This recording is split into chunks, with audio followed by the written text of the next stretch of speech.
आपके ख्याल से एक लैंग्वेज सीखने के लिए कितना अर्सा दरकार है? कोई अंदाजा? मेरे ख्याल से सिर्फ चंद माह। वो कैसे? आइए आज हम इस वीडियो में आपको बताते हैं। सबसे पहले मैं एक छोटी सी एग्जांपल देता हूं कि हम इंग्लिश लैंग्वेज इतना ज़्यादा अरसा पढ़ते हैं, हम छोटे होते हैं तब से हमें ये लैंग्वेज पढ़ाई जाती है और अब तक इंटर, मैट्रिक में, फिर प्राइमरी में भी, मिडिल में भी, सब में हमने पढ़ी, लेकिन हम ये लैंग्वेज बोल नहीं पाते। इसकी क्या वजह है? हम कुछ ऐसी गलतियां करते हैं इस लैंग्वेज को सीखते वक्त जिसकी वजह से हम ये बोल नहीं पाते। तो पहली गलती क्या करते हैं हम ग्रामर पे बहुत ज़्यादा फोकस करते हैं जिसकी वजह से हम ये लैंग्वेज बोल नहीं पाते। आप ज़रा अपना जहन पीछे माजी में लेके जाएं और सोचें कि किस तरह हमने इतना ग्रामर पे फोकस किया। हम मैट्रिक में, इंटर में, सब क्लासेस में हमने पढ़े कि 12 टेंसेस होते हैं, पार्ट्स ऑफ स्पीच होते हैं, एक्टिव वॉइस होते हैं, पैसिव वॉइस होते हैं, सारा कुछ हमें पता है, लेकिन जब बोलने की बारी आती है तो ये कुछ भी नहीं काम आता।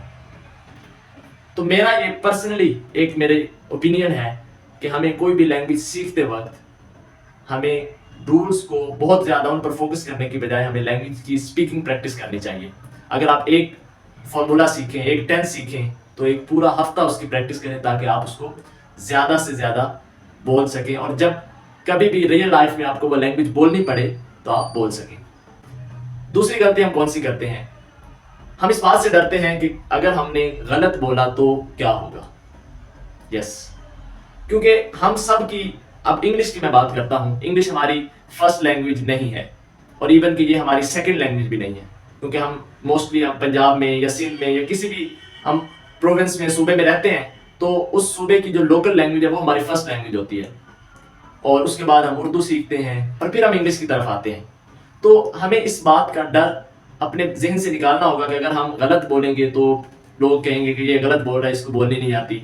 जब तक हम गलत नहीं बोलेंगे तब तक हम ठीक भी नहीं बोल सकते। तो इसलिए हमें इस खौफ को जहन से निकालना होगा, तभी हम, ये सिर्फ मैं इंग्लिश की इसलिए एग्जांपल दे रहा हूँ, ये सब हम सब इससे रिलेट कर सकते हैं क्योंकि हम सब ये कर रहे हैं। आप इन टेक्निक्स को किसी भी लैंग्वेज पर अप्लाई करें, कोई भी लैंग्वेज सीखना चाहें तो ये टेक्निक्स, ये गलतियां जो है इनसे अवॉइड करके आप उस लैंग्वेज को सीख सकते हैं। और तीसरी मिस्टेक हम कौन सी करते हैं? हर लैंग्वेज को सीखने का एक नेचुरल प्रोसेस होता है, हम उस नेचुरल प्रोसेस को फॉलो नहीं करते।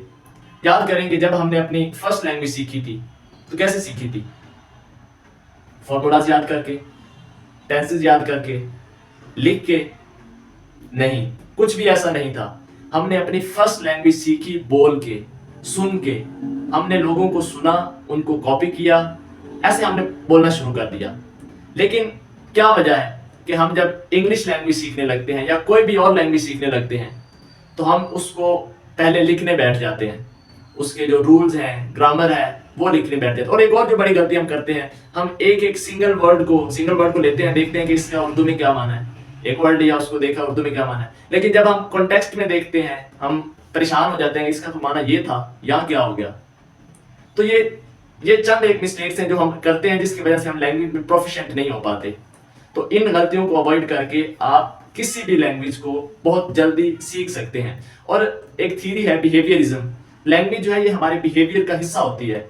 इसको जब हम उस नेचुरल वे में नहीं सीखते तब तक हम इसको अपने बिहेवियर का हिस्सा नहीं बना सकते।